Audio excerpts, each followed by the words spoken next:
बिस्मिल्लाहिर्रहमानिर्रहीम अस्सलाम वालेकुम guys, welcome back to Asim Fayaz official YouTube channel. दोस्तों, आज की वीडियो में हम बात करेंगे BEd बुक 8619 एजुकेशनल टेक्नोलॉजी की। पूरी किताब का रिव्यू करेंगे, इंपॉर्टेंट क्वेश्चन भी डिस्कस करेंगे, बल्कि यही इंपॉर्टेंट क्वेश्चन गेस्ट पेपर भी हैं। तो इंशाल्लाह अगर आप इन क्वेश्चंस को अच्छे तरीके से तैयार कर लें, वीडियो लेक्चर अच्छे से सुन लें, तो इंशाल्लाह आप इजीली पेपर को अटैम्प्ट कर पाएंगे। एक और बात जो सबसे ज़्यादा पूछी जाती है, 861 जो रिसर्च प्रोजेक्ट है, और 8607 इन दोनों के बारे में कि उनको कैसे सॉल्व करना है, क्योंकि लोग तो पैसे मांगते हैं 5-5, 7-7 हज़ार कि हम आपको सॉल्व करके देंगे, आप अच्छे नंबर लेंगे। मैं गारंटी से कहता हूं कि आप ये खुद सॉल्व करें तो आप ज़्यादा नंबर ले लेंगे, बजाय इसके कि आप दूसरों को पैसे देकर ये दोनों कोर्सेज जो है ना बाय करें। तो मैंने आपको बताया हुआ ऑलरेडी 2 वीडियोज़ मैंने अपलोड की हुई हैं कि आपने किस तरह से इन दोनों बुक्स को सॉल्व करना है। मैक्सिमम 5 से 7 मिनट की बात है सारी। 2 मेन क्वेश्चन है जो आपने हल करने, और वो सारा तरीका मैंने बताया हुआ है। तो आप प्ले लिस्ट में जाइए और वहाँ से देख लीजिए कि कैसे आपने सॉल्व करना है, अगर आपने अपने पैसे बचाने हैं और ख़ुद से कुछ समझना है और अच्छे नंबर लेने हैं। तो बिला ताख़ीर अब शुरू करते हैं 8619 की पूरी बुक का रिव्यू। लेकिन उससे पहले आपसे गुजारिश है कि अगर आप चैनल पर नए हैं तो इस वीडियो को लाइक करके, शेयर करके, चैनल को सब्सक्राइब करके बेल आइकन को भी प्रेस कीजिए, ताकि आइंदा अपलोड होने वाली वीडियोज़ आपको बर वक्त मिलती रहें। तो बढ़ते हैं क्वेश्चन नंबर 1 की तरफ। क्वेश्चन नंबर 1 है, explain the concept, need, scope of educational technology and changing concept of education। Educational technology क्या है, इसकी ज़रूरत क्यों पेश आती है, इसकी वसअत क्या है, और आजकल के दौर में जो टेक्नोलॉजी का जो कॉन्सेप्ट चेंज हो रहा है, यानी नई नई टेक्नोलॉजी जो तालीम में इस्तेमाल की जा रही है, उसकी अहमियत पर वजाहत करें। Concept and scope of educational technology देखिए, रॉबर्ट ए कॉक्स कहते हैं, educational technology is the application of scientific process to man's learning condition. यानी वो तमाम तर हालात जिनमें एक बच्चे को, एक इंसान को सिखाया जाता है, उस अमल के दौरान किसी भी जदीद टेक्नोलॉजी का इस्तेमाल करना या फिर साइंसी तरीक़ाकार का इस्तेमाल करना एजुकेशनल टेक्नोलॉजी कहलाता है। स्कोप देखते हैं कि इसकी स्कोप क्या है, यानी आप एजुकेशन के दौरान जो टेक्नोलॉजी का इस्तेमाल करते हैं उसकी वसअत क्या है, उसका फ़ायदा क्या है। Analysis of the process of teaching and learning, आप जो भी टीचिंग और लर्निंग, सीखने और सिखाने का जो भी अमल हो रहा है, आप उस पर अच्छे से नज़र रख सकते हैं। Spelling out the educational goals और ऑब्जेक्टिव, आप टेक्नोलॉजी की मदद से अपने जो गोल्स हैं वो सेट कर सकते हैं और देख सकते हैं कि गोल कितने अचीव हो चुके हैं। फॉर एग्जांपल यहाँ पर मैं मिसाल देता चलूँ, जो CCTV कैमरेज लगे होते हैं उनका गोल क्या होता है कि हर आने जाने वाले की हरकत पर नज़र रखा जाए, ठीक है। अब वो हर लम्हा रिकॉर्ड कर रहे होते हैं, तो आप एनी टाइम जो आपका गोल है उसको वीडियो को प्ले करके देख सकते हैं। इसी तरह टीचिंग और लर्निंग में भी अगर हम इस टेक्नोलॉजी की बात करें, CCTV कैमरे की, तो आप उसमें भी बासानी इसका इस्तेमाल करके अपने अहदाफ को हासिल कर सकते हैं। डेवलपमेंट ऑफ द करिकुलम, आप टेक्नोलॉजी के इस्तेमाल कर सकते हैं। कोई भी आपका जो करिकुलम है उसको बनाने में पहले आप हाथों से लिखते थे, अब सब कुछ आप कंप्यूटर में टाइप करके बोल कर सारा कुछ प्रिंट आउट कर सकते हैं। तो ये टेक्नोलॉजी का फ़ायदा है, इसकी स्कोप है। Development of teaching learning material, जो भी आपके पास मटेरियल है सीखने और सिखाने के लिए, आप उसको इम्प्रूव कर सकते हैं। जैसे आजकल प्रोजेक्टर आ गए हैं, ऑडियो वीडियो एड्स आ गई, ये सारी वो टेक्नोलॉजीज़ हैं जो आजकल इस्तेमाल की जा रही हैं। और नेक्स्ट स्कोप का पॉइंट है, to provide essential feedback and control through evaluation और फीडबैक आप फौरी तौर पर या फिर टाइम टू टाइम अपने बच्चों को, अपने तालिब इल्मों को, अपने टीचर को, आपके जो मालिकान हैं उनको, या फिर आपकी जो एडमिनिस्ट्रेशन है, आप उनको दे सकते हैं। तो ये सारे पॉइंट्स हैं एजुकेशनल टेक्नोलॉजी की स्कोप में। और भी आप अपने पास से बहुत सारे पॉइंट लिख सकते हैं, लेकिन यहाँ पर इतने ही काफ़ी हैं। Changing concept of educational technology, अब जो एजुकेशनल टेक्नोलॉजी का इस्तेमाल किया जा रहा है, यानी टेक्नोलॉजी जो इस्तेमाल की जा रही है वो क्यों इस्तेमाल की जा रही है, और बेसिक कॉन्सेप्ट है क्या टेक्नोलॉजी का। अब ये जो बेसिक कॉन्सेप्ट है टेक्नोलॉजी का, ये 4 बातों के इर्द गिर्द घूमता है। सबसे पहली बात आती है मेथड की, यानी जो पुराना रस्मी तरीका तदरीस था उससे हटकर अब आपने नए तरीके इस्तेमाल करने, एक्टिविटी मेथड इस्तेमाल करनी है, ड्रिल एंड प्रैक्टिस मेथड आपने इस्तेमाल करना है। यानी बच्चों को खुद टेक्नोलॉजी को इस्तेमाल करने देना है, ताकि बच्चे ईज़िली सीख सकें, आसानी से सीख सकें। पहले वो सबक याद किया हुआ है, नहीं याद किया हुआ, नहीं किया तो मार पड़ेगी, तो बच्चा शायद याद कर ले, शायद ना करे। लेकिन आजकल टेक्नोलॉजी उसके हाथ में आ जाती है, यानी एक नई चीज़ होती है, क्यूरियोसिटी होती है, तो बच्चा देख के वहाँ से बार बार प्रैक्टिस करके खुद ही सीख लेता है। वालिदैन को या फिर टीचर को उतनी एफर्ट नहीं करनी पड़ती। इस तरह की मिसालें एशियन जो डेवलप्ड कंट्रीज़ हैं या फिर यूरोप के जो डेवलप्ड कंट्रीज़ हैं, वहाँ पर मिसालें आपको देखने को मिलती हैं। छोटे छोटे बच्चे किस तरह कंप्यूटर के माहिर हो चुके हैं। मटेरियल, पहले सिर्फ एक ब्लैक बोर्ड होता था اور چاک ہوتا تھا، یا وہ بھی کبھی اویلیبل ہوتا تھا کبھی نہیں ہوتا تھا. لیکن آج کل دیکھیں کس قدر میٹیریل آ چکے ہیں پڑھانے کے لیے، وائٹ بورڈ، بلیک بورڈ، اچھا جی کلرڈ بورڈ. آگے ہم ایک کویسچن میں پڑھیں گے بورڈ کی اقسام بھی، تو وہاں پر میں مزید اس کو ایکسپلین کر دوں گا. تو یہ میٹیریل جو ہے نا یہ جدید سے جدید ہو گیا ہے. یہ بھی ایجوکیشنل ٹیکنالوجی کا جو چینجنگ کانسیپٹ ہے اس کی طرف اشارہ کرتا ہے. میڈیا میں آپ آڈیو کی مدد سے پڑھاتے ہیں، ویڈیو کی مدد سے پڑھاتے ہیں، ویڈیو کال کر لیتے ہیں، آڈیو ویڈیو دونوں کی مدد سے پڑھاتے ہیں. تو یہ بھی اس کا پوائنٹ ہے.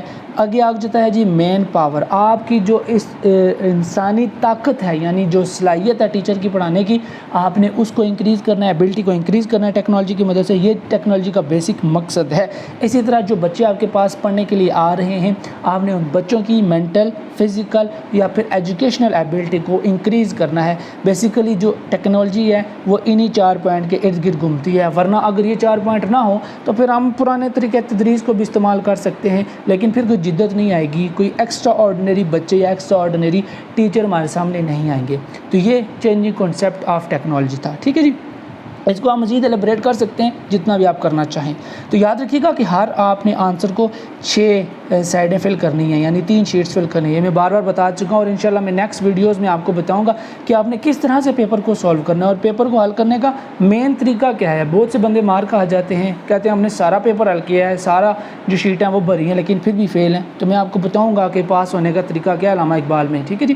کویسچن نمبر 2 ہے explain theories and process of learning. Learning کا پروسیس کیا ہوتا ہے، لرننگ کے حوالے سے جو تھیریز ہیں وہ کون کون سی ہیں. Also highlight the role of teacher in education.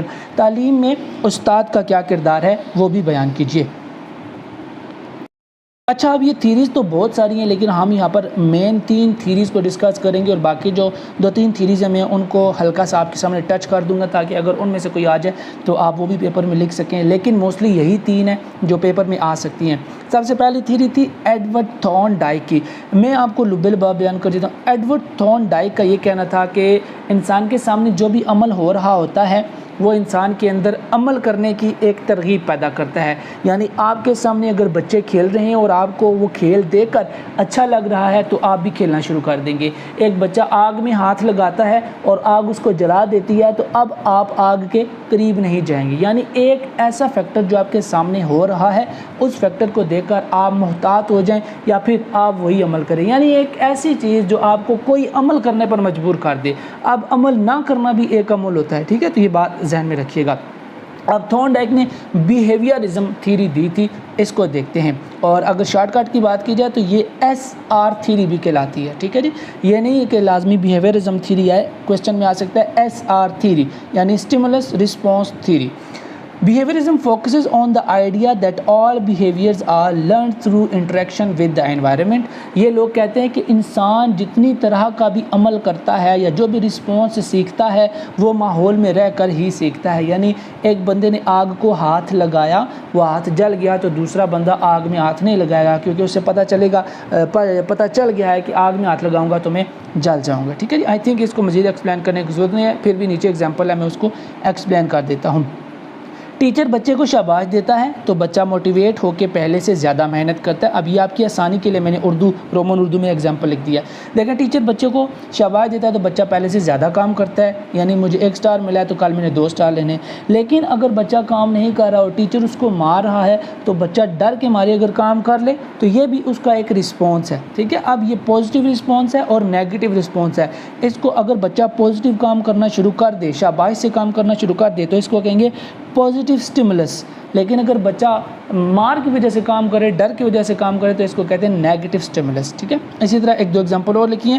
You are hungry so you eat some food. آپ کو بھوک لگی ہوتی ہے. اب دیکھیں نیگیٹیوٹی چل رہی ہے نا، بھوک کو نیگیٹیوٹی سے ہم تعبیر کرتے ہیں، تو آپ اس نیگیٹیوٹی کے رسپانس میں کیا کرتے ہیں؟ کھانا کھاتے ہیں. اسی طرح جو چھوٹا بچہ ہوتا ہے، دیکھیں ہم اس کو بتاتے ہیں نا بکٹ بکٹ بکٹ، تبھی جا کے وہ سمجھتا ہے کہ یہ بسکٹ ہے. جب بڑا ہوتا ہے تو جب اسے بسکٹ کھانے کا دل کرتا ہے تو وہ بکٹ کہتا ہے. اسی طرح جب ہم اسے کہتے ہیں روٹی روٹی روٹی، بریڈ بریڈ بریڈ، ملک ملک ملک، تو بتاتے ہیں تو تبھی بچہ یہ سارے الفاظ سیکھتا ہے نا. تو یہ بات انہوں نے کہا کہ انسان ماحول میں رہ کر سیکھتا ہے.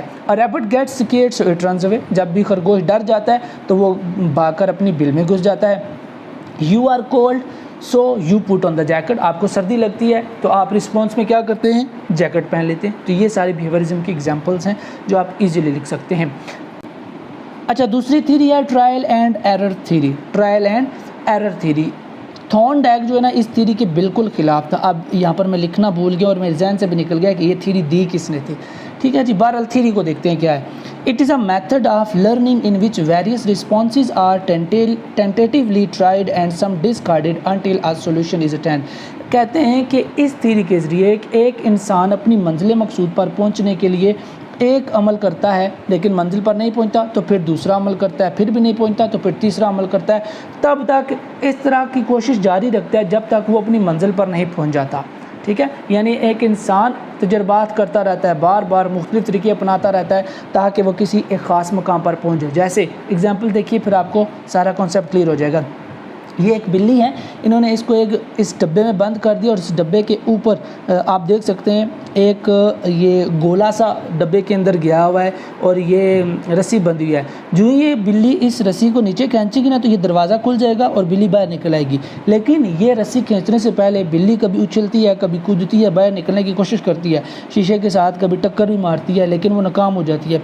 एक पहला तरीका क्या करती है, शीशे को टक्कर मारती है। फिर दूसरा तरीका क्या, छलांगे लगाती है कि शायद छलांग लगा के बाहर निकल जाऊँ। दो, फिर इस तरह मुख्तलिफ तरीके अपनाती है, हरबे अपनाती है, लेकिन बाहर नहीं निकल सकती। फिर एक और नया तरीका वो अपनाती है कि इस रस्सी को इत्तेफाक से वो खींच लेती है तो ये खिड़की खुल जाती है और बिल्ली यहाँ से ट्रैप से बाहर निकल जाती है। तो ये थ्योरी बेसिकली यही है कि इंसान तब तक कोशिश करता रहता है ट्रायल एंड एरर में कि बंदा जब तक अपनी मंजिल पर पहुँचता नहीं है, जब तक उसको मतलूबा हदफ मिल नहीं जाते। ठीक है जी। नेक्स्ट थ्योरी है Skinner's theory of operant conditioning. गौर से देखिएगा। Also known as instructional conditioning, it is a method of learning normally attributed to B.F. Skinner. ये B.F. Skinner ने थ्योरी दी थी, where the consequences of a response determine the probability of it being repeated. इसमें Skinner ने कहा था कि एक इंसान जो भी अमल करता है, अगर वो अमल ज़्यादा मरतबा करता है तब ये ख़ास वजह है, अगर इंसान वो अमल छोड़ देता है करना, रिपीट नहीं करता, तब ये ख़ास वजह है। इसके एग्जांपल उसने दी है कि अगर आप कोई पानी पी रहे हैं, आपको प्यास लगी है और आप पानी पी रहे हैं, आपको फ़ायदा हो रहा है, तस्कीन हो रही है, तो आप पानी पीते रहेंगे, बार बार पीते रहेंगे। लेकिन एक पॉइंट अगर ऐसा आ गया कि अब आप मज़ीद पानी पिए तो आपके पेट में दर्द बढ़ जाए तो फिर आप पानी पीना छोड़ देंगे। ठीक है, तो इसको उसने कहा है ऑपरेंट कंडीशनिंग बिहेवियर, यानी हालात व वाक़यात देख कर जो अमल जहाँ पर मौजू है जितनी बार करना आप वो अमल उतनी बार करते हैं और जहाँ पर मौजू नहीं होता आप उसको छोड़ देते हैं। इसके एग्जांपल के लिए भी उसने भी एक चूहे को जनाब इस बॉक्स में बंद किया है और इसकी मिसाल उसने बिल्ली किसी बिल्कुल हू बहू मिसाल दी। उसने कहा है कि 3 तरह के बटन हैं, एक बटन जब चूहा दबाएगा तो उसके सामने अगर उसको भूख लगी है तो खाना आ जाएगा, दूसरा बटन है उसको दबाएगा तो हो सकता है ऊपर से गर्म पानी उसके ऊपर गिरे, और तीसरा जो बटन है उसको दबाएगा तो हो सकता है नीचे से आग के शोले उसको पड़े। ठीक है, अब अगर वो आग के शोलों वाला बटन दबा देता है तो फिर चूहा दोबारा इस बटन को नहीं दबाएगा क्योंकि उसे पता है कि मुझे तकलीफ़ पहुंचेगी। फिर अगर उसे भूख लगी है तो वो भूख वाला बटन दबा देगा तो उसके सामने खाना आ जाएगा। अब नेक्स्ट टाइम जब भी उसको खाना खाना होगा तो वो ये वाला बटन दबाएगा। सवाल ही पैदा नहीं होता कि इंसान हो या कोई भी जानवर हो वो एक ही बटन को बार बार दबाए जहाँ से उसको नुकसान हो। तो ये चूहा बार बार वो बटन नहीं दबाएगा जहाँ से उसको नुकसान होगा। तो ये स्किनर की थ्योरी है कि इंसान वो काम नहीं करता जहाँ से उसको नुकसान होता है। ठीक है, और भी बहुत सारी थ्योरीज़ हैं, जैसे मिलर की थ्योरी है और हुलीज़ थ्योरी है, और भी थ्योरीज़ हैं लेकिन ये यहाँ पर मैं थोड़ा सा एक्सप्लेन कर देता हूँ। मिलर कहता है the Q, the response, drive and reward. इंसान जो भी एक्शन करता है, जो भी काम करता है, सबसे पहले माहौल में रहते हुए उसे कोई क्यू मिलता है कि ये मैंने काम करना है तो मुझे ये फ़ायदा होगा, ये मैं काम नहीं करूँगा तो क्या मुझे नुकसान होगा या नहीं होगा। यानी जो भी इंसान अमल करता है उसे क्यों मिलता है तो फिर वो अमल करता है। स्कूल में टीचर बच्चों से सवाल करते हैं, बताएं 2 + 2 कितने होते हैं।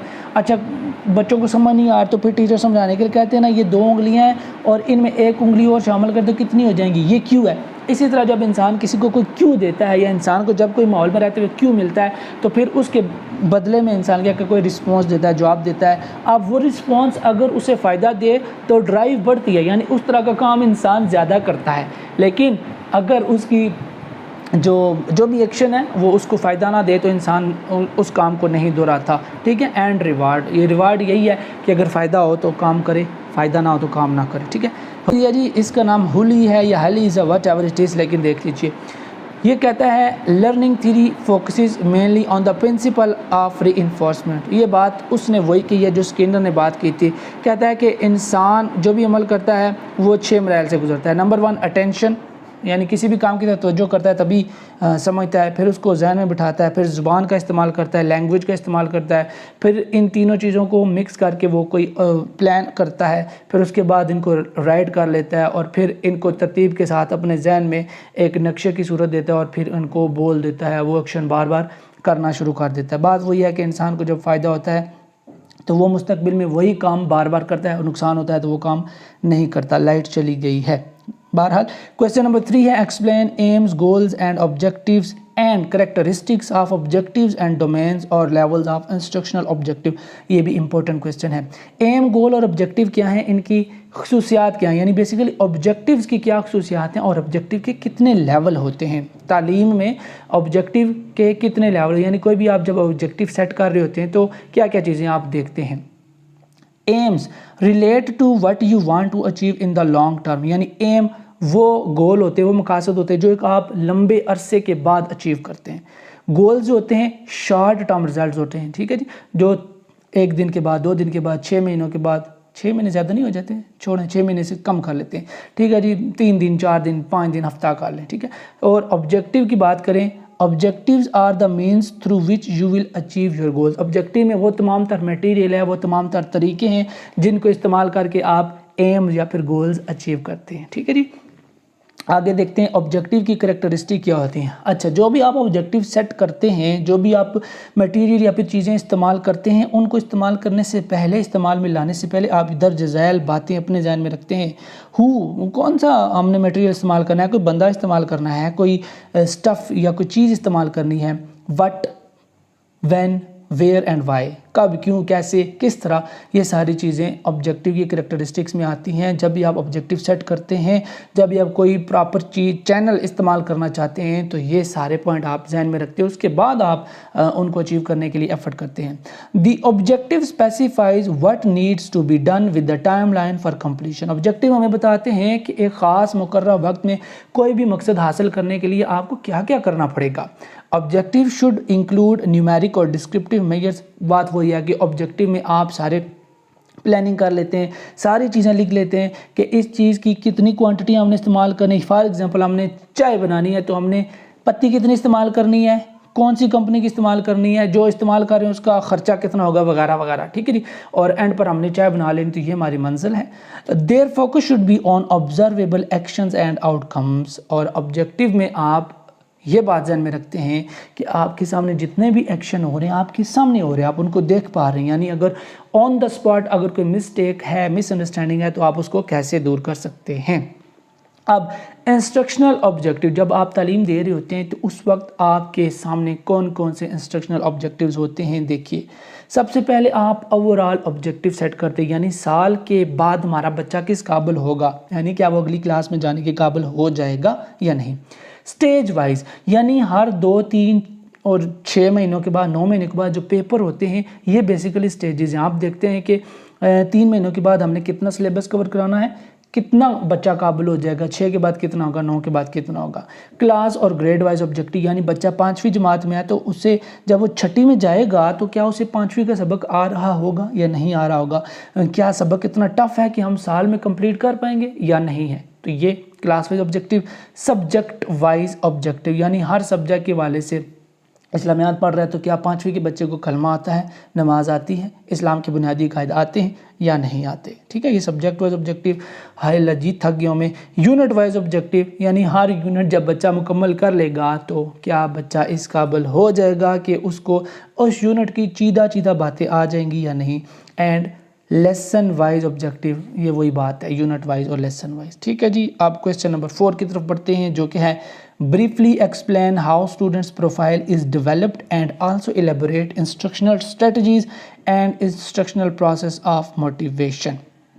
एक तालिब इल्म की आप प्रोफाइल किस तरह डेवलप करते हैं, यानी हम तालिब इल्म के बारे में किस तरह ये राय कायम करते हैं कि अच्छा तालिब इल्म है या फिर नालायक तालिब इल्म है, ये बाअदब है या बेअदब है, पढ़ाई में ठीक है या नहीं ठीक, ठीक है। ये हम किस तरह तज्जिया करते हैं, किस तरह अपनी कोई राय कायम करते हैं। और इंस्ट्रक्शनल स्ट्रेटजीज़ क्या हैं, यानी पढ़ाने के तरीके कौन कौन से हैं। और जब पढ़ा रहे होते हैं तो बच्चे को मोटिवेशन किस तरह मिलती है, कैसे आप उसको मोटिवेट करते हैं। सबसे पहले मोटिवेशन प्रोसेस को मैं छोटा सा एक्सप्लेन कर देता हूँ। वही बात है انسٹرکشنل پروسیس آف موٹیویشن یہ ہے کہ جب بچے کو شاباش دی جاتی ہے تو بچہ زیادہ کام کرتا ہے، زیادہ شاباش لینے کی کوشش کرتا ہے، سزا ملتی ہے تو پھر وہ ڈر کے مارے یا سزا سے بچنے کے لیے بھی کام کرتا ہے، ٹھیک ہے۔ یعنی اگر بچے کو سزا کی وجہ سے موٹیویشن ملے، کام کرنے کا دل کرے، ٹھیک ہے جی، ڈر کی وجہ سے، مار سے بچنے کی وجہ سے، تو وہ نیگیٹو انسٹنگزک موٹیویشن ہے، اور اگر بچے کو شاباشی کی وجہ سے کام کرنے کا دل کرے تو وہ پازیٹیو موٹیویشن ہے۔ یہ تو موٹیویشن ہوگی، یہ پروسیس ہو گیا۔ اب اسٹوڈنٹ کی پروفائل کیسے ڈیولپ کرتے ہیں، اس کے لیے آپ کو چند ایک باتوں کو اپنے ذہن میں رکھنا ہوگا۔ اچھا، پروفائل ڈیولپ کرنے سے پہلے دیکھ لیں کہ پروفائل کا مطلب کیا ہوتا ہے۔ Learners profile means that what students are like as learner and what their learning atmosphere is like، یعنی بچے کیسے ہیں اور جس ماحول میں بیٹھ کر وہ سیکھ رہے ہیں، پڑھ رہے ہیں، وہ ماحول کیسا ہے، سیکھنے کے قابل ہے بھی وہ ماحول یا نہیں، بچہ سیکھ رہا بھی ہے یا نہیں۔ Obviously you know there is a lot of difference between learners of urban and rural areas، دیہاتوں اور شہروں کے بچوں میں ظاہر سی بات زمین آسمان کا فرق ہوتا ہے۔ Things to remember، اب کون کون سی باتیں ذہن میں رکھنی ہیں۔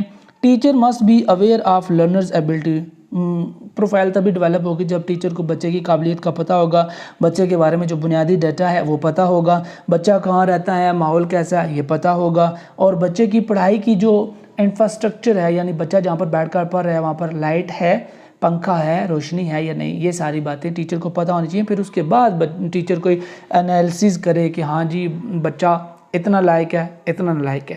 اب انسٹرکشنل اسٹریٹجیز کون کون سے، پڑھانے کے طریقے کون کون سے۔ سب سے پہلے آ جاتی ہے ویژولائزیشن، یعنی آپ بچوں کو آڈیو ویڈیو دکھائیں، کارٹون دکھائیں، فلمیں دکھائیں، ٹھیک ہے، اور بچے وہاں سے دیکھ کر سیکھ لیں۔ انکوائری بیس، یعنی آپ بچوں کے ذہن میں کچھ سوالات جنریٹ کریں، یعنی 1+1 2 ہوتے ہیں تو 2+1 کتنے ہوں گے، اس طرح انکوائری کرائیں چیزوں کے بارے میں۔ یعنی اگر ایک سیب درخت کے اوپر سے گرا ہے اور وہ ٹوٹ گیا ہے تو دوسرا سیب گرے گا، اور اگر نیچے ہم فوم رکھ دیں گے تو کیا وہ سیب بھی ٹوٹے گا؟ تو اس طرح کی انکوائری کرائیں بچوں سے، ٹھیک ہے، یہ طریقہ ہے، یعنی آپ ٹیکنیک استعمال کر سکتے ہیں۔ ڈفرینشیشن، یعنی آپ نے بچوں کے سامنے اے لکھا، بی لکھا، بتائیں اے اور بی کی شکل سیم ہے یا نہیں سیم، پھر پوچھیں اگر سیم نہیں ہے تو کیا فرق ہے، کس طرح کی شیپ ہے۔ یہ technology in the class room, technology کا استعمال کریں۔ بیہیویئر مینجمنٹ، آپ بچوں کے بیہیویئر کو دیکھیں، اگر اس میں کوئی کمی پائیں تو اس کو بہتر کرنے کی کوشش کریں۔ اچھا، مزید آپ دیکھیں کون کون سی انسٹرکشنل اسٹریٹجی یا پروسیس۔ لیکچر میتھڈ ہوتا ہے، ایکٹیویٹی میتھڈ ہے، پیئرنگ میتھڈ، یعنی 2 بچوں کے گروپ بنا دیں، بچوں سے ڈسکشن کرائیں مختلف پوائنٹس پر۔ ریسائٹیشن، یعنی ہر بچے سے علیحدہ علیحدہ بورڈ پر بلا کر سبق پڑھوائیں، گروپ بنا دیں بچوں کے، تو یہ سارے انسٹرکشنل اسٹریٹجی ہے۔ Critically examine instructional media and make a list of instructional media.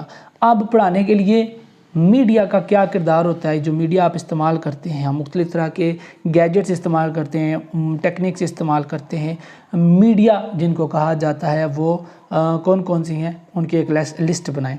Modes of communication in which teaching takes place, بات چیت، سیکھنے سکھانے کا وہ عمل جس میں آپ بچوں کو سکھا لیتے ہیں اور ٹیکنالوجی کا استعمال کرتے ہیں، میڈیا کا استعمال کرتے ہیں، بیسیکلی اس کو انسٹرکشنل میڈیا کہتے ہیں۔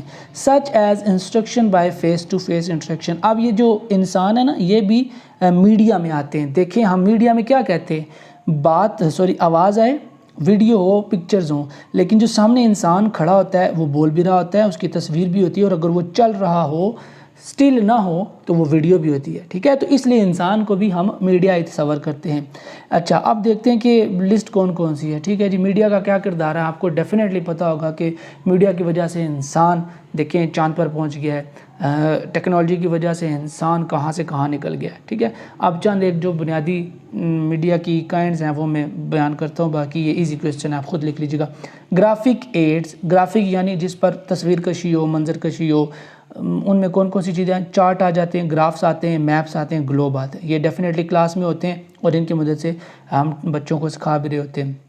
اچھا، بورڈ کی اقسام کون کون سی ہیں جو کہ میڈیا کے طور پر استعمال ہوتی ہیں، white board, black board, flannel board, that changes colour. اچھا، فلینل بورڈ دیکھیں اس کا مطلب یہ ہے کہ وہ بورڈ جو کہ اپنا رنگ بدلتا رہتا ہے، اور بلٹن بورڈ وہ جو اکثر نوٹس بورڈ نہیں ہوتا وہ سمجھ لیں بلٹن بورڈ ہوتا ہے۔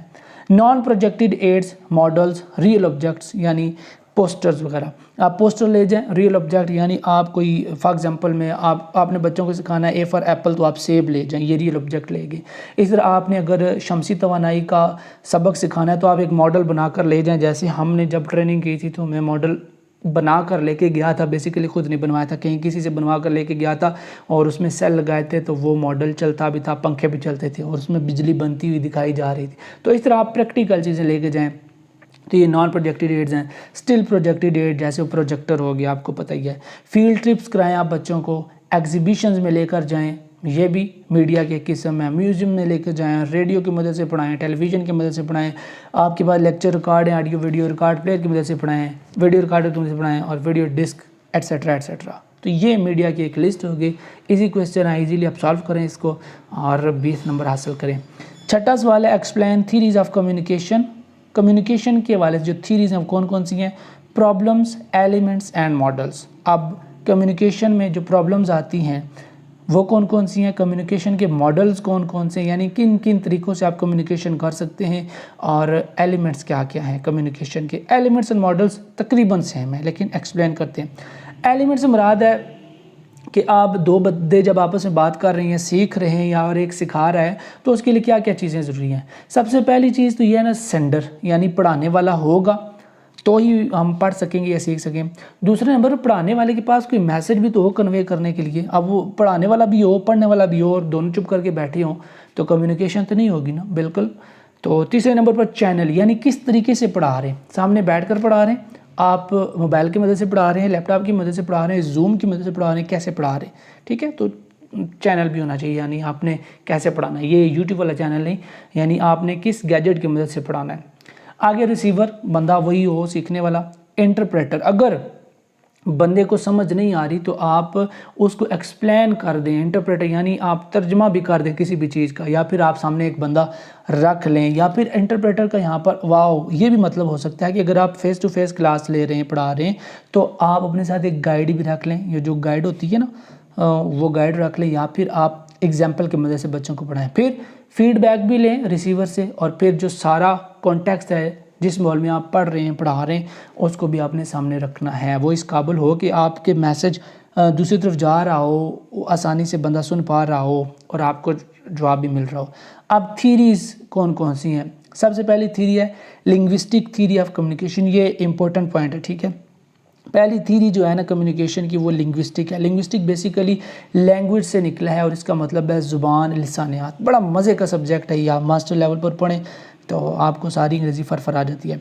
Was found by Noam Chomsky. ये नोआम चॉम्स्की एक बंदा था, उसने ये थ्योरी दी थी और उसने कहा था कि जब भी आप कम्युनिकेशन करते हैं तो उसके लिए कोई लैंग्वेज, कोई साउंड का होना ज़रूरी है।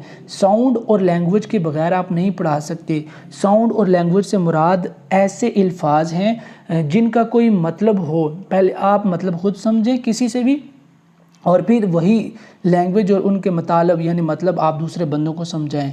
एवरी लैंग्वेज हैज़ टू की यूनिट्स। हर ज़ुबान के दो बड़े अहम हिस्से होते हैं। एक होती है फ़ोनीम, फ़ोनीम कहते हैं साउंड को, और दूसरी होती है मॉर्फीम। मॉर्फीम कहते हैं smallest meaningful unit of speech, यानी जो भी आप साउंड निकाल रहे हैं, छोटी से छोटी साउंड भी जो आपके मुंह से निकल रही है उसका एक मतलब हो। मतलब पहले आप खुद सीखेंगे, फिर ज़ाहिर सी बात है दूसरे को सिखाएंगे। मिसाल के तौर बच्चे को हम कहते हैं ना ये बिस्किट है, उसके सामने प्रेजेंट करते हैं, बिकट बिकट कहते हैं, तो फिर जब बच्चा बोलने के काबिल होता है तो उसके ज़हन में शक्ल भी होती है और उसके दिमाग में उस चीज़ की आवाज़ भी होती है, और फिर वो बंदा लफ्ज़ भी कह देता है। कहता है बच्चा बिकट, और उसको अगर आप बिकट की बजाय कुछ फॉर एग्ज़ाम्पल कोई रोटी पकड़ा दें तो वो कहेगा कि ये बिकट नहीं है, रोटी है, ठीक है, अगर आपने फ़र्क समझाया हुआ है तो ये लिंग्विस्टिक थ्योरी है। ओह माय गुडनेस, यहाँ पर आई थिंक दो और थीरीज़ भी थी, वो मैं मिस कर चुका हूँ, तो प्लीज़ थोड़ा सा हेल्प योरसेल्फ, यहाँ पर आप वो दो थीरीज़ देख लीजिएगा, ठीक है। अब कम्युनिकेशन में जो प्रॉब्लम्स आते हैं वो कौन कौन से प्रॉब्लम है? बेसिकली यही जो एलिमेंट्स हैं ना, आप इन्हीं को एक्सप्लेन कर दीजिएगा कि प्रॉब्लम में सबसे पहले प्रॉब्लम ये आती है कि सिग्नल प्रॉब्लम हो सकती है अगर आप पढ़ा रहे हैं ऑनलाइन, ठीक है जी। फिर उसके बाद ऑडियो वीडियो की प्रॉब्लम हो सकती है, पता है वीडियो रुक जाती है, ऑडियो सही से जाती नहीं है। इसी तरह अगर आप जहाँ पर पढ़ा रहे तो इलेक्ट्रिसिटी एक इशू हो सकता है। अगर आप किसी कमरे में पढ़ा रहे हैं, बिजली है, अचानक से बिजली चली जाए तो फिर वो इंफ्रास्ट्रक्चर का इशू है, लाइट नहीं होगी तो कैसे पढ़ाएंगे। तो ये पढ़ने और पढ़ाने के दौरान जितने भी प्रॉब्लम्स आते हैं ना, ये प्रॉब्लम्स आप सारे लिख दीजिएगा। यहाँ से आई थिंक एक स्लाइड मिस हो गई है, sorry for that. Question number 7 की तरफ बढ़ते हैं। Elaborate curriculum and content. Curriculum क्या होता है, कंटेंट क्या होता है। Also highlight the role of media in effective teaching. Effective teaching में मीडिया का क्या किरदार है, तफसील से बयान कीजिए। کریکولم کیا ہوتا ہے؟ Curriculum is the subject comprising a course of study in a school or college. Curriculum سے مراد وہ سبجیکٹ ہوتا ہے جو آپ نے کسی بھی اسکول یا پھر کالج میں تعلیم کے دوران پڑھانا ہوتا ہے، ٹھیک ہے، مضمون کو کریکولم کہہ رہے ہیں۔ کنٹینٹ سبجیکٹ میٹر، اب کنٹینٹ سبجیکٹ میٹر سے مراد وہ سبجیکٹ میں جو بھی لکھا ہوا ہے نا، جو بھی چیزیں آپ نے پڑھانی ہیں، جو بھی یونٹ پڑھانے ہیں، وہ آپ کا کنٹینٹ ہے۔ اب افیکٹو ٹیچنگ میں میڈیا کا رول دیکھیے۔ Media education is the process of teaching students to interpret, evaluate and think critically about media system and the content they produce. Media education کا مطلب یہ ہے کہ بچے کے اندر آپ تنقیدی سوچ پیدا کریں، میڈیا کا جتنا بھی نظام چلا ہے، جتنی بھی ٹیکنالوجی چل رہی ہے وہ کیسے چلتی ہے، ریڈیو ٹیلی ویژن کے سگنل جو آج آ رہے ہیں ہمارے تک، یہ سارا سسٹم کیسے چلتا ہے، اس کے بارے میں آپ نے بچوں کے ذہن میں ایک تنقیدی سوچ ڈالنی ہے، یعنی بچہ سوچنے پر مجبور ہو جائے۔ اچھا، role of media in effective teaching. اب دیکھیے افیکٹو ٹیچنگ میں میڈیا کا کیا کردار ہے۔ میڈیا کیا کرتا ہے؟ Meets the needs of student to be wise consumers of media, یعنی جتنی بھی میڈیا کی لسٹ ہم نے شیئر کی ہے پچھلے کویسچنز میں، بچوں کو ان ساروں کے حوالے سے اہم معلومات دے دینا تاکہ بچے اپنی ضرورت کے مطابق ان چیزوں کو استعمال کریں اور بچوں کی جو بھی تعلیمی ضروریات ہیں وہ میڈیا پوری کر لے۔ انگیجز اسٹوڈنٹ، جتنا بھی میڈیا ہے وہ بچوں کو اپنے ساتھ انگیج کر لیتے ہیں۔ جیسے ابھی آپ موبائل کے ذریعے دیکھ رہے ہیں، میں موبائل کے ذریعے پڑھا رہا ہوں، تو اس نے ہم دونوں کو، ہم سب کو بلکہ انگیج کیا ہوا ہے، ٹھیک ہے، تو یہ بھی افیکٹو ٹیچنگ کا ایک طریقہ کار ہے۔ Give students and teachers alike a common approach to critical think, وہی بات ہے، ٹیچر اور اسٹوڈنٹ کو ایک ایسی اپروچ دیتا ہے جس کے مطابق ٹیچر اور بچہ دونوں سوچتے ہیں کہ ایک فلاں کام ہوا ہے تو یہ ایسا ہی کیوں ہوا ہے۔ فار ایگزامپل ایپل نیچے گرا تھا تو نیچے ہی کیوں گرا ہے، گرنے کے بعد وہ ہوا میں اڑ کے چلا کیوں نہیں گیا، ٹھیک ہے۔ Provides an opportunity for integrating all subject areas, یعنی آپ کے سامنے جتنے بھی جو سبجیکٹ ہیں، اگر کتاب میں آپ کو اس کے حوالے سے کوئی معلومات نہیں مل رہی تو آپ انٹرنیٹ اور میڈیا کو استعمال کر کے وہ معلومات حاصل کر سکتے ہیں، تو یہ میڈیا کا افیکٹو رول ہے۔ اور پھر میڈیا کیا کرتا ہے؟ ہیلپس میٹ اسٹیٹ اسٹینڈرڈ، جو آپ کے اسٹینڈرڈ ہیں، جو آپ نے گول سیٹ کیے ہوئے ٹیچرز نے یا پھر گورنمنٹ نے کریکولم کے، وہ آپ میٹ کر سکتے ہو۔ بہت ساری باتیں ایسی ہیں جو کہ اب یہ جو بک میں آپ کو پڑھا رہا ہوں نا، یہ آپ کی بک سے میں نے چیزیں نہیں نکالی، ٹھیک ہے، کچھ چیزیں ایسی ہیں جو بک سے میں نے نوٹس بنائے اور آپ کو سمجھانے کے لیے، لیکن 95% یہ چیزیں وہ ہیں جو کہ میں نے اپنی سرچ کی ہے اور آسان کر کے آپ کو پڑھا رہا ہوں، ورنہ جو بک میں چیزیں لکھی ہوئی ہیں وہ تو ریسرچ پیپر ہیں جو لوگوں نے لکھے ہوئے ہیں، چھوٹے چھوٹے پیراگراف کی صورت میں، کچھ سمجھ نہیں آتی صحیح سے، ٹھیک ہے۔ تو کویسچن نمبر 8 ہے discuss broad classification of materials also highlight problems in procurement of material. Procurement کا مطلب حصول، حاصل کرنا، لینا۔ جب آپ کسی ادارے میں ہوتے ہیں اور آپ میٹیریل لے رہے ہوتے ہیں جن کی مدد سے آپ نے بچوں کو پڑھانا ہوتا ہے، تو اس حوالے سے آپ کو کیا کیا مسائل درپیش ہوتے ہیں وہ بتائیے، اور میٹیریل کی کون کون سی اقسام ہیں جو آپ پڑھائی میں استعمال کریں۔ 2 اقسام ہیں بیسک، ایک وہ جو ایکسپینسو ہوتے ہیں بہت زیادہ، ایک وہ جو ان ایکسپینسو، اتنے زیادہ ایکسپینسو نہیں ہوتے۔ اب ایکسپینسو میٹیریل کون کون سے ہوتے ہیں جو آپ پڑھانے کے دوران استعمال کر سکتے ہیں؟ وہ ہے TV, teleconferencing, cable television, satellite television, computer networking and interact, audio video language, laboratories, film and film strips come under the category of expensive media. یہ ساری وہ چیزیں جو کہ ایکسپینسو میڈیا میں آ جاتی ہیں، ٹھیک ہے جی، ایکسپینسو میٹیریلز میں آ جاتی ہیں۔ اور ان ایکسپینسو میں text book, magazine, duplicated return material, maps, poster, chart, یعنی جن کی قیمت کم ہوتی ہے وہ ان ایکسپینسو میٹیریلز ہیں جو آپ پڑھانے کے لیے استعمال کر سکتے ہیں۔ اب یقیناً آپ 2 لائنیں تو ان ساری ہیڈنگز کو بنا کے لکھ کے پائیں گے، ناٹ اے ڈیفیکلٹ جاب، ٹھیک ہے۔ تو اب بات کرتے ہیں پرابلمز کی پروکیورمنٹ آف میٹیریل میں، یعنی میٹیریل کا حصول جب آپ کرتے ہیں، میٹیریل خریدتے ہیں یا لیتے ہیں، تو اس میں جو مسائل درپیش ہوتے ہیں وہ کون کون سے، اور مبارک کو بجلی بھی آ گئی ہے۔ Procurement is the process of obtaining goods and services from preparation and processing of requisition through receipt and approval of the invoice for payment. Procurement کا مطلب ہے ایک ایسا عمل جس میں آپ کسی رسید کے ذریعے کسی بندے سے کوئی چیز منظور کروا کر آپ وہ چیز وصول کر لیتے ہیں۔ اب یہ سارا پروسیس، سب سے پہلا جو مرحلہ ہے وہ کیا ہوتا ہے؟ Purchase planning. آپ پلاننگ کرتے ہیں کہ آپ کہاں سے خریدیں گے، پھر اسٹینڈرڈ ڈٹرمنیشن، جو بھی آپ چیز لیں گے اس کا معیار کیا ہوگا، ودیا کوالٹی یا گھٹیا کوالٹی۔ اسپیسیفیکیشن، یعنی چیز میں کیا کیا خصوصیات ہونی چاہیے۔ سپلائر ریسرچ اینڈ سلیکشن، جس بندے سے آپ چیزیں لیں گے اس کا معیار کیا ہے، اس کی ریپوٹیشن کیا ہے، ویلیو انالیسس یعنی جو چیز آپ خرید رہے ہیں کیا اتنی قیمت میں وہ چیز لینا ٹھیک ہے یا نہیں، فائنینسنگ آپ نے روپیہ پیسہ دیکھنا ہے، اپنا بجٹ دیکھنا ہے، پرائس نیگوشیشن یعنی آپ نے بات چیت کے ذریعے پرائس اپ اینڈ ڈاؤن کرانی ہے، میکنگ دا پرچیز پھر آپ نے پرچیزنگ کر لینی ہے، پھر سپلائی کانٹریکٹ ایڈمنسٹریشن یعنی جو بھی چیز آپ نے لے لی ہے آپ سپلائر سے رابطے میں رہیں گے کہ اگر اس میں گڑبڑ ہو جائے کمی بیشی تو آپ اس کو واپس کر سکیں، انوینٹری کنٹرول اینڈ سٹور جو انوینٹری جو چیز آپ نے لی ہے آپ نے اس پر کنٹرول رکھنا ہے اور اس کو محفوظ رکھنا ہے، ڈسپوزلز اینڈ ادر ریلیٹڈ فنکشن یعنی اگر کوئی گڑبڑ ہو جائے تو آپ نے اس کو ٹھیک بھی کروانا ہے، اور اس کے علاوہ دیگر جو اس چیز کے فنکشنز ہیں اگر اس میں کوئی کمی بیشی ہو جائے تو آپ ایڈمنسٹریشن سے ہیلپ آؤٹ کرا سکیں۔ موسٹ کامن پرابلمز آپ کون سی ہوتی ہیں، ٹھیک ہے، یہ تو سارا اوپر پروسیس ہو گیا، ٹھیک ہے، ان کو بھی آپ پرابلمز بنا کر لکھ سکتے ہیں۔ فار ایگزامپل پرچیز پلاننگ یعنی آپ لکھ سکتے ہیں کہ اگر آپ نے پلاننگ نہیں کی اور آپ بغیر پلاننگ کے کوئی چیز خرید رہے ہیں تو آپ کو اس سے نقصان ہو سکتا ہے وغیرہ وغیرہ، اس طرح یہ 11 ہیڈنگز کو آپ مزید ایلیبریٹ کر سکتے ہیں پرابلم میں۔ مین پرابلمز دیکھیں، پور سپلائی چین یعنی جس سے آپ چیز خرید رہے ہیں وہ آپ کو ٹائم پر چیز پہنچائے ہی نہ، یا چیز دے بھی تو گڑبڑ ہو جائے، ٹھیک ہے۔ ان ایفیشینٹ کانٹریکٹ مینجمنٹ جو آپ چیز خرید رہے ہیں جس سے بھی خرید رہے ہیں جس کے ساتھ آپ نے کانٹریکٹ کیا، فار ایگزامپل آپ نے جب چیز لی تھی تو اس نے کہا تھا کہ 6 ماہ تک صحیح چلے گی لیکن 3 ماہ ہی ہوئے ہیں اور چیز خراب ہو گئی ہے، تو اب آپ کے پاس کوئی رسید نہیں ہے تو اگلا بندہ آپ کو جانتا بھی ہے لیکن اس کے باوجود اگر ڈنڈی مارے آپ کے ساتھ مینجمنٹ صحیح نہ کرے تو پھر یہ بھی مسئلہ ہے۔ فراڈ اینڈ کرپشن یہ تو سب سے بڑا مسئلہ ہے، آپ کے ساتھ فراڈ ہو جائے، 2 نمبر چیز آپ کو دے دے یا پھر آپ کے سامنے وہ کہے کہ 5000 کی چیز ہے لیکن ایکچوئل میں 2000 کی ہو، بعد میں آپ کو پتہ چلے آپ نے اعتماد کر کے خریدی تھی تو یہ تو دوسری شاپ سے 2000 کی مل رہی ہے، تو یہ پرابلمس ہیں۔ کویسچن نمبر 9 کی طرف بڑھتے ہیں۔ Where is question number 9؟ Question number 9 اور لاسٹ کویسچن ہے، discuss the emerging roles of educational trends in detail یعنی آج کل جو نئے ٹرینڈز آ رہے ہیں ٹیکنالوجی کے حوالے سے، یعنی وہ کون سی ٹیکنالوجیز ہیں، وہ کون سے طریقے ہیں جن کو آپ ایجوکیشن میں استعمال کر رہے ہیں اور پڑھا رہے ہیں۔ اچھا جی، ایمرجنگ ٹرینڈز کون؟ سب سے پہلے آن لائن ارننگ کا ٹرینڈ آ رہا ہے، آپ آن لائن لرن کر سکتے ہیں، کہیں بھی کسی بھی جگہ بیٹھ کر آپ دنیا بھر سے انٹرنیٹ کی مدد سے سیکھ سکتے ہیں، اور یہ لرننگ آپ لیپ ٹاپ پہ کر سکتے ہیں، موبائل پر کر سکتے ہیں۔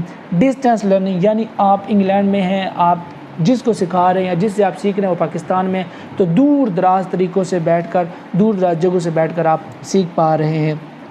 Personalise learning is an educational approach that aims to customize learning for each student۔ اچھا، پرسنلائز لرننگ کا مطلب یہ ہے کہ اب ہر بندے کی ذہنی قابلیت استطاعت ٹھیک نہیں ہوتی، ہر بندہ اپنی استطاعت کے مطابق جہاں کہ یہ ہے اس طرح ٹائم ٹیبل ایڈجسٹ کرے اور سیکھ سکے۔ جیسے ورچوئل یونیورسٹی ہے، جب آپ چاہیں آپ پیپر دے سکتے ہیں، اپنی ڈیٹ شیٹ آپ خود ترتیب دیتے ہیں اپنی ضرورت کے مطابق، اپنے ٹائم ٹیبل کے مطابق۔ Blended learning method of teaching that integrates technology and digital media with traditional instructor. اچھا جی، بلینڈڈ لرننگ کا مطلب یہ ہے کہ جس طرح ٹریڈیشنل طریقہ تدریس ہوتا ہے، ایک ٹیچر ہوتا ہے پڑھانے کے لیے، وہ بھی ہوگا آپ کے سامنے، اور ساتھ ساتھ جو جدید ٹیکنالوجی ہے، ڈیجیٹل میڈیا ہے، کلاس روم میں جو پروجیکٹر وغیرہ ہوتے ہیں، کمپیوٹر وغیرہ ہوتے ہیں، وہ سارے بھی آپ کے سامنے ہوں گے، تو ان دونوں کو ملاپ کو کہتے ہیں blended learning. Project based learning, students کو پروجیکٹ دے دیا جاتا ہے، پہلے سکھایا جاتا ہے، سمجھایا جاتا ہے، پھر اس سے ریلیٹڈ پروجیکٹ دیا جاتا ہے کہ آپ یہ پروجیکٹ کر کے ہیں۔ Social emotional learning, computer learning, satellite system, satellite سے متعلق آپ تعلیم دیں گے کہ سیٹلائٹ کیا ہوتی ہیں، سگنل کیسے آتے ہیں۔ ٹیلی کانفرنس جیسے عمران خان نے بھی کی تھی آن لائن بیٹھ کر۔ انٹریکٹیو ویڈیو کے ذریعے آپ سیکھ سکتے ہیں۔ آرٹیفیشیل انٹیلیجنس آپ اس کے تھرو بھی سیکھ سکتے ہیں۔ Tablets and laptop, learning through smart board, social media at institutions. تو یہ سارے وہ ٹرینڈز ہیں جو آج کل چل رہے ہیں، اور سوشل میڈیا کی بہت زیادہ طاقت ہے، تو یہ سارے ٹرینڈز ہیں جس میں آج کل تعلیم دی جا رہی ہے اور جس کی طرف زیادہ لوگوں کا رجحان ہے۔ تو یہ ہماری بک 8619 بھی کمپلیٹ ہوئی۔ آئی ہوپ کہ آپ کو زیادہ تر کویسچن سمجھ میں آ گئے ہوں گے، پوری بک کا ریویو آپ کے ذہن میں بیٹھ گیا ہوگا۔ پھر بھی اس سے ریلیٹڈ کوئی کویسچن ہے تو کمنٹ باکس میں لازمی پوچھیے، اور اگر آپ کوئی اسپیسیفک ویڈیو بنوانا چاہتے ہیں تو پلیز وہ بھی کمنٹ کر کے بتائیے۔ انشاءاللہ میں کوشش کروں گا کہ جلد از جلد آپ کی زیادہ سے زیادہ ہیلپ کر سکوں۔ نیکسٹ ویڈیو میں ملیں گے آپ سے، تب تک کے لیے اپنا خیال رکھیے گا۔ اللہ نگہبان، پاکستان زندہ باد، اور ویڈیو کو شیئر کر دیجیے گا۔ Take care, have a good day.